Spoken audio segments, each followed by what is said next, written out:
6 years ago, a man disappeared deep in the Appalachian wilderness. An experienced hiker, gone without a trace. No gear, no footprints, no answers, just endless forest and silence. But 4 days ago, that silence was broken. A group of explorers, testing old military radios, picked up a signal. It wasn't just noise, it was a voice. "Hello, it's Ethan. I'm still here." What followed left even veteran search and rescue teams speechless. And it has people asking, is it possible someone, or something, has been waiting out there this whole time? Before we press play on one of the strangest unsolved cases in Appalachian history, take a moment to like this video, subscribe, and ring the bell, because what you're about to hear isn't fiction. It's real, and it's deeply disturbing. In October 2017, Ethan Carter, 29 years old, packed his gear for a solo trip into the Pisgah National Forest, a rugged stretch of the southern Appalachians known for its thick canopy, rocky outcroppings, and ancient trails. He was no amateur, former Army Reserve, weekend survivalist. He even taught wilderness safety workshops. His destination, a quiet,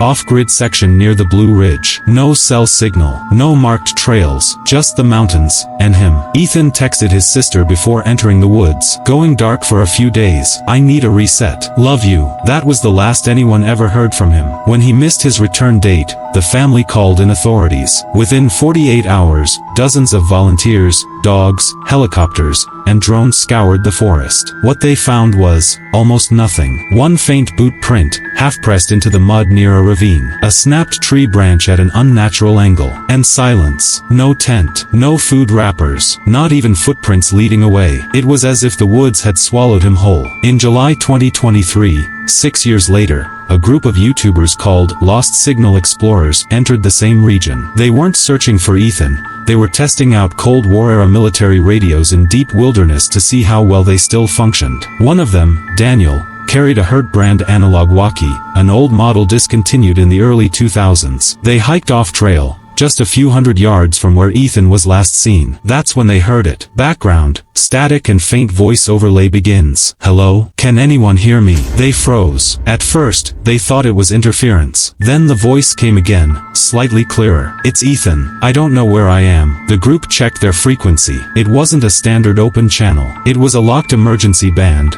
one not used in over a decade. They replied, "Ethan, where are you?" No response. Just that same line, repeating, like a stuck loop. "It's Ethan. I don't know where I am." When they triangulated the signal's strength using an app, it led them a few hundred feet east, to an old tree split by lightning. And there, half buried in moss and pine needles, they found a mud-caked walkie-talkie. It was the exact model Ethan's family said he'd taken with him. Serial numbers matched. But here's the part that left them speechless. The device had no battery inside. It shouldn't have worked at all. Theories flooded the internet. Let's break them down. 1. Radio hoax. Some skeptics said it was a setup, a staged paranormal hoax for views. But the device wasn't theirs. They weren't expecting any signals. And forensic tests later showed the unit hadn't been touched in years. So if it was a hoax, someone planted it years before, just hoping it would be found. 2. Echoes in time. A few amateur radio operators suggested a rare, bizarre phenomenon known as radio ghosting,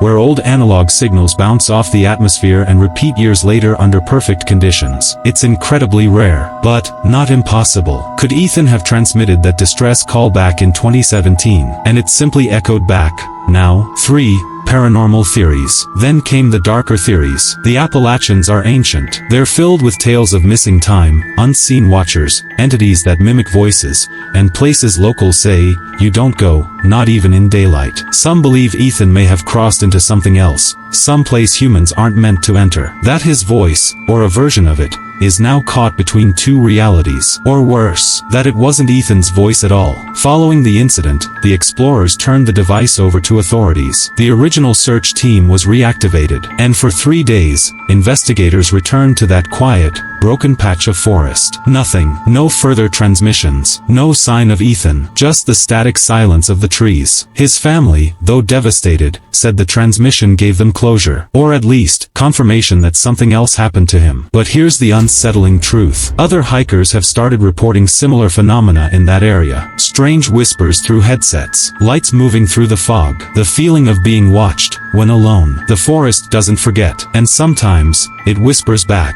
Ethan Carter is still listed as missing, presumed deceased. But some believe his voice still lingers out there, waiting to be heard again. If this story gave you chills, hit that like button to help more people discover it. And if you want more real-life mysteries, vanishings, and unexplained encounters, subscribe and tap the bell, because in the world of the unknown, you never know what's coming next. Stay curious, stay safe, and don't walk into the woods alone.